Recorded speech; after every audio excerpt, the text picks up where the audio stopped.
পরিস্থিতি নিয়ে একটু আলাপ করতে চাই এবং জেনে নিতে চাই আসলে ভারতে কি চলছে। সহকর্মী সত্যজিৎ চক্রবর্তী কলকাতা থেকে যুক্ত হচ্ছেন আমাদের সঙ্গে। সত্যজিৎ, বলা হচ্ছে অপারেশন সিন্ধুর এবং একটু আগে পাকিস্তান দাবি করেছে ভারত নাকি সীমান্তে সাদা পতাকা উড়িয়েছে। সেই হিসেবে কি মনে হচ্ছে, মানে যুদ্ধটা কার্যত কিছুটা হলেও থেমে আসবে নাকি এই প্রতিক্রিয়া চলতে থাকবে? একটু বিশ্লেষণ জানাবেন আসলে। দ্বিতীয় কথা হচ্ছে, এখন এই পর্যন্ত যা ঘটলো তাতে ভারতের সাধারণ মানুষ বিষয়টা কিভাবে দেখছে, অন্তত আপনি যেখানে আছেন? দেখুন, আমরা সবাই যারা ভারতীয় তারা কিন্তু অপেক্ষা করছিলাম বুধবার সকালে হবে কিন্তু মক ড্রিল।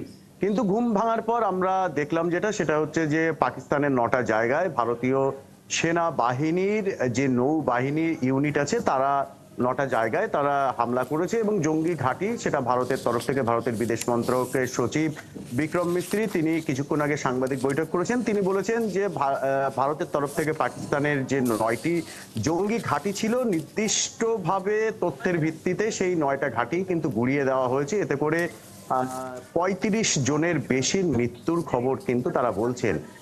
এবং পাকিস্তানের তরফ থেকে যে সংখ্যাটাকে কিন্তু বলা হচ্ছে 35টা নয়, 35 জনের মৃত্যু নয়, 8 জনের মৃত্যুর খবর। পাশাপাশি আরেকটা যেটা বিষয় পাকিস্তানের তরফ থেকে বলা হচ্ছে যে ভারতের 5টি বিমান কিন্তু তারা ভূপাতিত করেছে গুলি করে। বিষয়টা ভারতের তরফ থেকে কোনো রকম কোনো বিবৃতি অফিসিয়ালি এখনো পর্যন্ত দেওয়া হয়নি। তবে যে টুকরোগুলো দেখানো হচ্ছে সংবাদ মাধ্যমে, যারা বিশেষজ্ঞ আছেন তারা বলছেন এগুলো বিমান নয়, এগুলো ড্রপ ট্যাঙ্কার, অর্থাৎ বিমান অনেক সময় যুদ্ধ বিমানগুলো তারা এগুলো ফেলে দিয়ে হালকা করে আরো অনেক উপরে ওঠে বা গন্তব্যে ফেরে, এগুলো সেই অংশ। এবং আর কি এই যে ঘটনা, সেই ঘটনায় যারা শহীদ হয়েছিলেন অর্থাৎ মৃত্যু হয়েছিল পহেলগামে, সেই পহেলগামে তাদের পরিবারের যারা সদস্য আছেন এবং একজন বিএসএফ এর কিন্তু মৃত্যু হয়েছিল, যিনি আবার বাঙালি, নদিয়ায় বাড়ি, পশ্চিমবঙ্গের। তার পরিবার এবং অন্যান্য সদস্যরা প্রত্যেকেই কিন্তু খুশি, আনন্দে তাদের কিন্তু চোখের জল ভিজেছে। আচ্ছা, একটা বিষয় আমি এখান থেকে শুরু করতে চাই, সেটা হচ্ছে সত্যজিৎ, আপনি ভারতের পররাষ্ট্র সচিব বিক্রম মিশ্রির কথা বলছিলেন। বিক্রম মিশ্রির খবর আবার হাতে আছে এবং তিনি একটু আগে বলছিলেন যে পাকিস্তান ভিত্তিক সন্ত্রাসী সংগঠনগুলো ভারতের বিরুদ্ধে আরো হামলার পরিকল্পনা করছে। এই বাস্তবতায় আসলে ভারত জুড়ে কি নিরাপত্তা ব্যবস্থা নেওয়া হয়েছে? দেখুন, ভারতের সমস্ত সীমান্ত অঞ্চল পাকিস্তানের সাথে, বিশেষ করে কাশ্মীর, বিশেষ করে রাজস্থান, গুজরাট, পাঞ্জাব, এই অঞ্চলগুলোতে কিন্তু ব্যাপক পরিমাণ যুদ্ধের প্রস্তুতি নেওয়া হয়েছে। এখানকার বিমান ঘাঁটি করে শুরু করে বিশেষ করে অত্যন্ত গুরুত্বপূর্ণ এর ভিতরে সেটা হচ্ছে গুজরাটের যে দিশা বিমানবন্দর আছে, সেটা কিন্তু কয়েক বছর আগে উদ্বোধন হয়েছে এবং সেই বিমান ঘাঁটি থেকে কিন্তু অত্যন্ত একটা গুরুত্বপূর্ণ, কারণ গুজরাটের যে অর্থনৈতিক করিডর আছে সেই করিডরকে রক্ষা করবে, সেখানে যেমন মোতায়েন করা হয়েছে, ঠিক তেমনি ভাবে যে চিকেন করিডর আছে হাসিমারা পশ্চিমবঙ্গে, সেখানেও কিন্তু রাফায়েল মোতায়েন আছে এবং ভারতবর্ষের বিভিন্ন দেশের সাথে যে সমস্ত সীমান্ত এলাকা আছে সে সর্বত্রই অত্যাধুনিক যন্ত্র এবং নিরাপত্তা রক্ষী বাড়ানো হয়েছে, নজরদারি বাড়ানো হয়েছে। সীমান্ত এলাকার যে থানাগুলো আছে সেই থানাগুলোকে কিন্তু দেওয়া হয়েছে বিশেষ শক্তিশালী ক্ষমতা সম্পন্ন ড্রোন, যে ড্রোন থেকে কিন্তু মব সরানোর জন্য বেশ কিছু বিশেষ করে টিয়ার সেল নিক্ষেপ করা যাবে এবং অন্যান্য সরঞ্জামও সেখান থেকে আর কি যাতে করে মব সরানো হয়, সব রকম বন্দোবস্ত ইতিমধ্যেই নিয়ে ফেলেছে গত 15 দিনে। স্বাভাবিকভাবে যে কোন ভারত এই যে আজকে আর কি গভীর রাতে যে পাকিস্তানে হানাটা দিয়েছে, এয়ার স্ট্রাইকটা করেছে, তার একটা পাল্টা প্রতিক্রিয়া আসবে এটা জেনে বুঝেই তৈরি করা হচ্ছিল। এবং আরেকটা যেটা কেন্দ্রীয় সরকার এবং সেনাবাহিনী প্রশংসা পাচ্ছে সেটা হলো যে আজকে যেহেতু আমরা সবাই, আমি শুরুতেই বলেছি, মক ড্রিলের জন্য অপেক্ষা করছিলাম এবং যেভাবে মক ড্রিল এবং বিভিন্ন জায়গায় যে মহড়াগুলো হচ্ছিল, সে নজর ঘুরিয়ে রাতে যে এয়ার স্ট্রাইক করেছে এবং নির্দিষ্ট তথ্যের ভিত্তিতে যেখানে মাসুদ আজহারের পরিবারের 14 জনের মৃত্যুর খবর দাবি করা হচ্ছে বিভিন্ন অসমর্থিত সূত্রের তরফ থেকে এবং সেনাবাহিনীর যারা বিশ্লেষক আছেন তারাও বলছেন, তো সেই জায়গা থেকে ভারত পুরো প্রস্তুতি নিয়েই কিন্তু এই প্রস্তুতি নিয়ে রেখেছে এবং কি ধরনের প্রস্তুতি সেটাও খুব চমৎকার করে ব্যাখ্যা করলে নিশ্চয়ই পরবর্তীতে কথা হবে এবং নতুন আপডেট থাকলে সেটা নিশ্চয়ই আপনার মাধ্যমে দর্শকদেরকে জানিয়ে দিতে পারবো। ধন্যবাদ যুক্ত হওয়ার জন্য। সহকর্মী সত্যজিৎ চক্রবর্তী যুক্ত হয়েছিলেন কলকাতা থেকে এবং পাক ভারত যে উত্তেজনা চলছে, ভারতে কি প্রভাব পড়ছে এবং তারা কি ব্যবস্থা নিচ্ছে সেগুলো নিয়ে মূলত কথা বলছিলাম।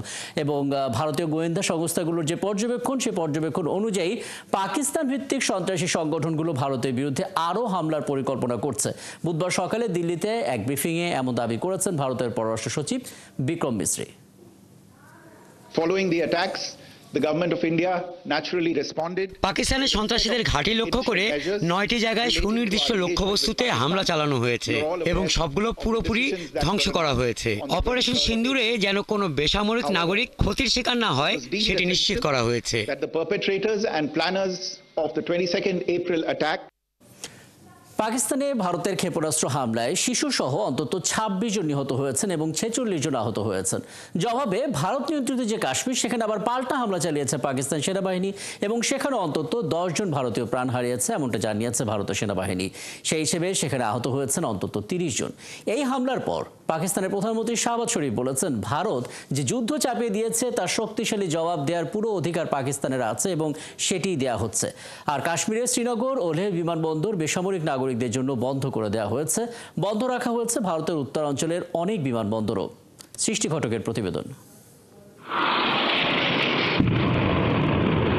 ভারতের এমনই একের পর এক ক্ষেপণাস্ত্রের আঘাতে মঙ্গলবার রাতে এক ভয়াবহ পরিস্থিতি তৈরি হয় পাকিস্তানে। দেশটির কোটলি, ভাওয়ালপুর, মুরিদকে, বাগ ও মুজাফফরবাদে ক্ষেপণাস্ত্র হামলা চালিয়েছে ভারত। এতে শিশুসহ বেশ কয়েকজন হতাহত হয়েছেন। ভারতীয় সশস্ত্র বাহিনী এক বিবৃতিতে জানিয়েছে, অপারেশন সিন্দুর নামের অভিযানে পাকিস্তানের 9টি জায়গায় হামলা চালানো হয়েছে। গোলাবারি শুরু হয়ে হঠাৎ করে আক্রমণ শুরু হয়। আমার মনে হয় 10 থেকে 15টি ক্ষেপণাস্ত্র এখানে আঘাত করেছে। আমার মতো সব প্রতিবেশীরাই সারা রাত ভয় আর আতঙ্কে ছোটাছুটি করেছে। আমরা ভারতের এমন হামলার নিন্দা জানাই। বর্বর এই হামলার নিন্দা জানাই। রাতের আধারে নিরস্ত্র মানুষের উপর হামলা চালানো হয়েছে, ঘুমন্ত মানুষের উপর হামলা হয়েছে। ভারতের এমন হামলা আমাদের মনোবল কখনোই ভাঙবে না। ভারতের সশস্ত্র হামলার জবাবে পাল্টা আক্রমণ চালিয়েছে পাকিস্তানও। এ পর্যন্ত 5টি যুদ্ধবিমান ভূপাতিত করার দাবির পাশাপাশি ভারতের একটি ড্রোন ও ব্রিগেড সদর দপ্তর ধ্বংসের দাবিও করেছে দেশটি। সীমান্ত রেখার চেকপোস্টগুলোতেও ব্যাপক গোলাবর্ষণ শুরু করেছে পাকিস্তানের সেনারা। পাকিস্তান তার আঞ্চলিক অখণ্ডতা, সার্বভৌমত্ব এবং দেশ ও জনগণের সম্মান রক্ষার জন্য প্রয়োজনীয় সকল পদক্ষেপ নেবে। এখন পর্যন্ত 5টি ভারতীয় বিমান গুলি করে ভূপাতিত করা হয়েছে। পাক সেনাবাহিনী এই ভিত্তিহীন ভারতীয় আগ্রাসনের জবাবে দৃঢ় ও সমন্বিত প্রতিক্রিয়া জানাচ্ছে। এমন পরিস্থিতিতে পাকিস্তানের শ্রীনগর ও লেহ বিমানবন্দর বন্ধ করে দেওয়া হয়েছে। বন্ধ রাখা হয়েছে উত্তর ভারতের অমৃতসর, চণ্ডীগড়, ধর্মশালা বিমানবন্দরও। দুই দেশেরই কিছু অঞ্চলে বন্ধ ঘোষণা করা হয়েছে শিক্ষা প্রতিষ্ঠানও। ভারত শাসিত কাশ্মীরের জম্মু, সাম্বা, কাঠুয়া, রাজৌরি ও পুঞ্চ এলাকায় বুধবার সব স্কুল, কলেজ ও শিক্ষা প্রতিষ্ঠান বন্ধ রাখার ঘোষণা দিয়েছে স্থানীয় প্রশাসন। অপরদিকে পাকিস্তানের রাজধানী ইসলামাবাদ ও পাঞ্জাব প্রদেশে সব স্কুল বন্ধ ঘোষণা করা হয়েছে। সৃষ্টি ঘটক, ৭১। পরিস্থিতি নিয়ে একটু আলাপ করতে চাই এবং জেনে নিতে চাই আসলে ভারতে কি চলছে। সহকর্মী সত্যজিৎ চক্রবর্তী কলকাতা থেকে যুক্ত হচ্ছেন আমাদের সঙ্গে। সত্যজিৎ, বলা হচ্ছে অপারেশন সিন্ধুর এবং একটু আগে পাকিস্তান দাবি করেছে ভারত নাকি সীমান্তে সাদা পতাকা উড়িয়েছে। সেই হিসেবে কি মনে হচ্ছে, মানে যুদ্ধটা কার্যত কিছুটা হলেও থেমে আসবে নাকি এই প্রতিক্রিয়া চলতে থাকবে? একটু বিশ্লেষণ জানাবেন আসলে। দ্বিতীয় কথা হচ্ছে, এখন এই পর্যন্ত যা ঘটলো তাতে ভারতের সাধারণ মানুষ বিষয়টা কিভাবে দেখছে, অন্তত আপনি যেখানে আছেন?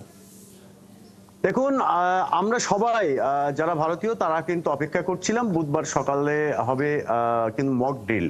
কিন্তু ঘুম ভাঙার পর আমরা দেখলাম সেটা হচ্ছে যে পাকিস্তানের 9টা জায়গায় ভারতীয় সেনাবাহিনীর যে নৌবাহিনী ইউনিট আছে তারা 9টা জায়গায় তারা হামলা করেছে এবং জঙ্গি ঘাঁটি, সেটা ভারতের তরফ থেকে ভারতের বিদেশ মন্ত্রকের সচিব বিক্রম মিস্ত্রি তিনি কিছুক্ষণ আগে সাংবাদিক বৈঠক করেছেন। তিনি বলেছেন যে ভারতের তরফ থেকে পাকিস্তানের যে 9টি জঙ্গি ঘাঁটি ছিল নির্দিষ্টভাবে তথ্যের ভিত্তিতে সেই 9টা ঘাঁটি কিন্তু গুড়িয়ে দেওয়া হয়েছে। এতে করে 35 জনের বেশি মৃত্যুর খবর কিন্তু তারা বলছেন। এবং পাকিস্তানের তরফ থেকে যে সংখ্যাটাকে কিন্তু বলা হচ্ছে 35টা নয়, 35 জনের মৃত্যু নয়, 8 জনের মৃত্যুর খবর। পাশাপাশি আরেকটা যেটা বিষয় পাকিস্তানের তরফ থেকে বলা হচ্ছে যে ভারতের 5টি বিমান কিন্তু তারা ভূপাতিত করেছে গুলি করে। বিষয়টা ভারতের তরফ থেকে কোনো রকম কোনো বিবৃতি অফিসিয়ালি এখনো পর্যন্ত দেওয়া হয়নি। তবে যে টুকরোগুলো দেখানো হচ্ছে সংবাদ মাধ্যমে, যারা বিশেষজ্ঞ আছেন তারা বলছেন এগুলো বিমান নয়, এগুলো ড্রপ ট্যাঙ্কার, অর্থাৎ বিমান অনেক সময় যুদ্ধ বিমানগুলো তারা এগুলো ফেলে দিয়ে হালকা করে আরো অনেক উপরে ওঠে বা গন্তব্যে ফেরে, এগুলো সেই অংশ। এবং আর কি এই যে ঘটনা, সেই ঘটনায় যারা শহীদ হয়েছিলেন অর্থাৎ মৃত্যু হয়েছিল পহেলগামে, সেই পহেলগামে তাদের পরিবারের যারা সদস্য আছেন এবং একজন বিএসএফ এর কিন্তু মৃত্যু হয়েছিল, যিনি আবার বাঙালি, নদিয়ায় বাড়ি, পশ্চিমবঙ্গের। তার পরিবার এবং অন্যান্য সদস্যরা প্রত্যেকেই কিন্তু খুশি, আনন্দে তাদের কিন্তু চোখের জল ভিজেছে। আচ্ছা, একটা বিষয় আমি এখান থেকে শুরু করতে চাই, সেটা হচ্ছে সত্যজিৎ, আপনি ভারতের পররাষ্ট্র সচিব বিক্রম মিশ্রির কথা বলছিলেন। বিক্রম মিশ্রির খবর আবার হাতে আছে এবং তিনি একটু আগে বলছিলেন যে পাকিস্তান ভিত্তিক সন্ত্রাসী সংগঠনগুলো ভারতের বিরুদ্ধে আরো হামলার পরিকল্পনা করছে। এই বাস্তবতায় আসলে ভারত জুড়ে কি নিরাপত্তা ব্যবস্থা নেওয়া হয়েছে? দেখুন, ভারতের সমস্ত সীমান্ত অঞ্চল পাকিস্তানের সাথে, বিশেষ করে কাশ্মীর, বিশেষ করে রাজস্থান, গুজরাট, পাঞ্জাব, এই অঞ্চলগুলোতে কিন্তু ব্যাপক পরিমাণ যুদ্ধের প্রস্তুতি নেওয়া হয়েছে। এখানকার বিমান ঘাঁটি করে শুরু করে, বিশেষ করে অত্যন্ত গুরুত্বপূর্ণ এর ভিতরে সেটা হচ্ছে গুজরাটের যে দিশা বিমানবন্দর আছে, সেটা কিন্তু কয়েক বছর আগে উদ্বোধন হয়েছে এবং সেই বিমান ঘাঁটি থেকে কিন্তু অত্যন্ত একটা গুরুত্বপূর্ণ, কারণ গুজরাটের যে অর্থনৈতিক করিডর আছে সেই করিডরকে রক্ষা করবে। সেখানে যেমন মোতায়েন করা হয়েছে, ঠিক তেমনি ভাবে যে চিকেন করিডর আছে হাসিমারা পশ্চিমবঙ্গের, সেখানেও কিন্তু রাফায়েল মোতায়েন আছে এবং ভারতবর্ষের বিভিন্ন দেশের সাথে যে সমস্ত সীমান্ত এলাকা আছে সে সর্বত্রই অত্যাধুনিক যন্ত্র এবং নিরাপত্তা রক্ষী বাড়ানো হয়েছে, নজরদারি বাড়ানো হয়েছে। সীমান্ত এলাকার যে থানাগুলো আছে সেই থানাগুলোকে কিন্তু দেওয়া হয়েছে বিশেষ শক্তিশালী ক্ষমতা সম্পন্ন ড্রোন, যে ড্রোন থেকে কিন্তু মব সরানোর জন্য বেশ কিছু বিশেষ করে টিয়ার সেল নিক্ষেপ করা যাবে এবং অন্যান্য সরঞ্জামও সেখান থেকে আর কি যাতে করে মব সরানো হয়, সব রকম বন্দোবস্ত ইতিমধ্যেই নিয়ে ফেলেছে গত 15 দিনে। স্বাভাবিকভাবে যে কোন ভারত এই যে আজকে আর কি গভীর রাতে যে পাকিস্তানে হানাটা দিয়েছে, এয়ার স্ট্রাইকটা করেছে, তার একটা পাল্টা প্রতিক্রিয়া আসবে, এটা জেনে বুঝেই তৈরি করা হচ্ছিল। এবং আরেকটা যেটা কেন্দ্রীয় সরকার এবং সেনাবাহিনী প্রশংসা পাচ্ছে, সেটা হলো যে আজকে যেহেতু আমরা সবাই, আমি শুরুতেই বলেছি, মক ডিলের জন্য অপেক্ষা করছিলাম এবং যেভাবে মক ডিল এবং বিভিন্ন জায়গায় যে মহড়াগুলো হচ্ছিল, সে নজর ঘুরিয়ে রাতে যে এয়ার স্ট্রাইক করেছে এবং নির্দিষ্ট তথ্যের ভিত্তিতে যেখানে মাসুদ আজহারের পরিবারের 14 জনের মৃত্যুর খবর দাবি করা হচ্ছে বিভিন্ন অসমর্থিত সূত্রের তরফ থেকে এবং সেনাবাহিনীর যারা বিশ্লেষক আছেন তারাও বলছেন, তো সেই জায়গা থেকে ভারত পুরো প্রস্তুতি নিয়েই কিন্তু এই প্রস্তুতি নিয়ে রেখেছে এবং কি ধরনের প্রস্তুতি সেটাও খুব চমৎকার করে ব্যাখ্যা করলে নিশ্চয়ই পরবর্তীতে কথা হবে এবং নতুন আপডেট থাকলে সেটা নিশ্চয়ই আপনার মাধ্যমে দর্শকদেরকে জানিয়ে দিতে পারবো। ধন্যবাদ যুক্ত হওয়ার জন্য। সহকবি সত্যজিৎ চক্রবর্তী যুক্ত হয়েছিলেন কলকাতা থেকে এবং পাক ভারত যে উত্তেজনা চলছে, ভারতে কি প্রভাব পড়ছে এবং তারা কি ব্যবস্থা নিচ্ছে সেগুলো নিয়ে মূলত কথা বলছিলাম। এবং ভারতীয় গোয়েন্দা সংস্থাগুলোর যে পর্যবেক্ষণ, সেই পর্যবেক্ষণ অনুযায়ী পাকিস্তান ভিত্তিক সন্ত্রাসী সংগঠনগুলো ভারতের বিরুদ্ধে আরও হামলার পরিকল্পনা করছে। বুধবার সকালে দিল্লিতে এক ব্রিফিংয়ে এমন দাবি করেছেন ভারতের পররাষ্ট্র সচিব Vikram Misri. Following the attacks, the government of India naturally responded. পাকিস্তানের সন্ত্রাসীদের ঘাঁটি লক্ষ্য করে 9টি জায়গায় সুনির্দিষ্ট লক্ষ্যবস্তুতে হামলা চালানো হয়েছে এবং সবগুলো পুরোপুরি ধ্বংস করা হয়েছে। অপারেশন সিন্দুরে যেন কোনো বেসামরিক নাগরিক ক্ষতির শিকার না হয় সেটি নিশ্চিত করা হয়েছে। That the perpetrators and planners of the 22nd April attack Bharat পেহেলগামে সন্ত্রাসী হামলার পর থেকে ভারত পাকিস্তানের দ্বিপাক্ষিক সম্পর্কের অবনতি হয়েছে এবং এর প্রভাব ভারতের তুলনায় পাকিস্তানের অর্থনীতিতে অনেক বেশি পড়বে, এমনটাই বলছে অর্থনৈতিক পরিষেবা সংস্থা মুডিস রেটিং এর রিপোর্ট। তবে উচ্চ প্রতিরক্ষা ব্যয় সাথে ভারতের রাজনৈতিক শক্তির ওপর প্রভাব ফেলতে পারে বলে মনে করছে বৈশ্বিক এই রেটিং এজেন্সি। ওদিকে পাকিস্তানের হামলার প্রভাবে দরপতনের ঝুঁকিতে রয়েছে ভারতের রুপির মান। মনিরুজ্জামান বাবুর আরও একটি রিপোর্ট। আন্তর্জাতিক মুদ্রা তহবিল IMF এর প্রোগ্রামে ধারাবাহিক অগ্রগতির মধ্যে পাকিস্তানের সামষ্টিক অর্থনৈতিক সূচকগুলো উন্নত হচ্ছিল, প্রবৃদ্ধি ধীরে ধীরে বাড়ছিল, মুদ্রাস্ফীতির চাপ কমছিল এবং বৈদেশিক মুদ্রার রিজার্ভ বাড়ছিল। তবে অর্থনৈতিক পরিষেবা সংস্থা মুডিসের প্রতিবেদনে বলা হয়েছে, পেহেলগামের সন্ত্রাসী হামলার পর ভারত পাকিস্তানের উত্তেজনার ধারাবাহিক বৃদ্ধি বহির্বিশ্ব থেকে পাকিস্তানে বিনিয়োগের বিষয়টিকে ক্ষতিগ্রস্ত করতে পারে। এর ফলে দেশটির বৈদেশিক মুদ্রার রিজার্ভের উপর চাপ সৃষ্টি হবে, যা আগামী কয়েক বছরের জন্য বিদেশি ঋণ পরিশোধের ক্ষেত্রে যে বিপুল অর্থের প্রয়োজন সে চাহিদা মেটাতে ব্যর্থ হবে। অন্যদিকে এই পরিস্থিতিতে ভারতের সামষ্টিক অর্থনীতি স্থিতিশীল থাকবে বলে মনে করছে মুডিস। এজেন্সিটি বলছে সীমান্তে ধারাবাহিক উত্তেজনা বৃদ্ধির পরিস্থিতিতেও তারা ভারতের অর্থনৈতিক কর্মকাণ্ডে বড় ধরনের বিঘ্ন আশা করছে না। ভারতের তুলনায় পাকিস্তানের বৈদেশিক মুদ্রার ভাণ্ডার অনেক দুর্বল। ভারতের হাতে বৈদেশিক মুদ্রার পরিমাণ $688 বিলিয়ন, যেখানে পাকিস্তানের হাতে বৈদেশিক মুদ্রা রয়েছে $15 বিলিয়ন। এর ফলে পাকিস্তানকে বিদেশি সাহায্যের মুখাপেক্ষী থাকতে হয়। এবার বর্তমান আবহে সেই পরিস্থিতি আরও জটিল হতে পারে বলে মনে করা হচ্ছে। তবে প্রতিবেদনটিতে বলা হয়েছে উচ্চ প্রতিরক্ষা ব্যয় ভারতের রাজনৈতিক শক্তির উপর প্রভাব ফেলতে পারে। মুডিসের আশঙ্কা, প্রতিবেশী এই দুটি দেশ স্বাধীনতার পর থেকে এমন একাধিক উত্তেজনায় জড়িয়েছে এবং ভবিষ্যতেও এ ধরনের ঘটনা ঘটবে। তবে সংস্থাটি মনে করছে এটি ব্যাপক সামরিক সংঘাতে পরিণত হবে না। মনিরুজ্জামান বাবু, ৭১। পাক ভারত যে উত্তেজনা চলছে সেটি নিয়ে আরেকটু আলাপ করতে চাই। আমাদের সঙ্গে এ পর্যায়ে যুক্ত আছেন আন্তর্জাতিক সম্পর্ক বিশ্লেষক অধ্যাপক ডক্টর আক্কাস আহমেদ।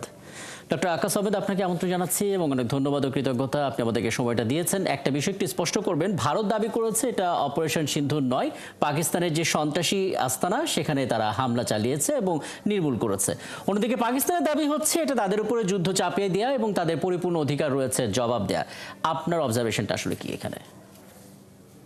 ধন্যবাদ আমাকে সুযোগ দেওয়ার জন্য এবং কিছু বলার জন্য।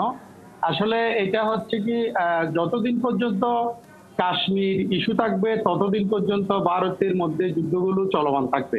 এটা একটা, আমি যদি বলি 1947 ইন্ডিয়ান সাবকন্টিনেন্টের যে সেপারেশনের পর থেকে ব্রিটিশরা যখন চলে যায় তখনই কিন্তু কাশ্মীর একটা ডিসপিউটেড এরিয়া ছিল, এটা একটা স্বাধীন স্টেট ছিল। কিন্তু পরবর্তীতে এটা ভারত সরকার সেটাকে অ্যানেক্স করে এবং পরবর্তীতে সেখানে পাকিস্তানও এই স্টেটটি ক্লেম করে। ফলে তাদের দেশের মধ্যকার যে যুদ্ধ সেটা আমরা 1947, 1949, 1965, 1989 থেকে শুরু করে একেবারে 2025 সাল পর্যন্ত অনেকগুলো খণ্ড খণ্ড যুদ্ধ আমরা দেখেছি। এবং যে যুদ্ধগুলোর মধ্যে কোনো রাষ্ট্রই কিন্তু জয় কিংবা পরাজয় কোনোটাই হয়নি। এটা হচ্ছে মানে আনসেটেলড একটি যুদ্ধ।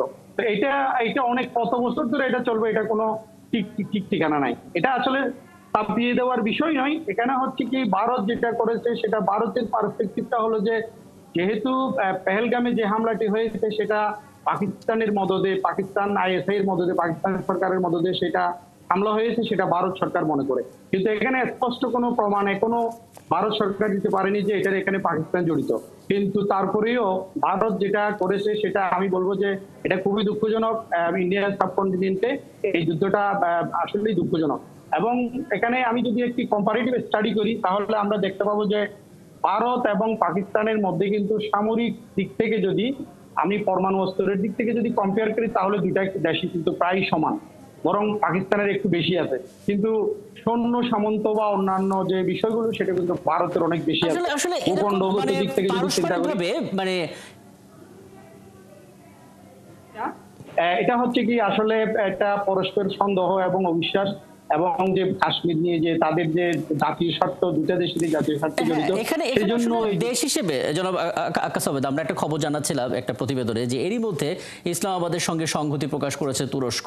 আবার অন্যদিকে আন্তর্জাতিক বিশ্ব বলছে শান্ত থাকতে। মানে এটা আসলে কিসের ইঙ্গিত দিচ্ছে? যুদ্ধটা কি দীর্ঘস্থায়ী হতে যাচ্ছে বা আসলে যুদ্ধে পরিণত হতে যাচ্ছে কিনা? আচ্ছা, একটা ভালো প্রশ্ন করেছেন।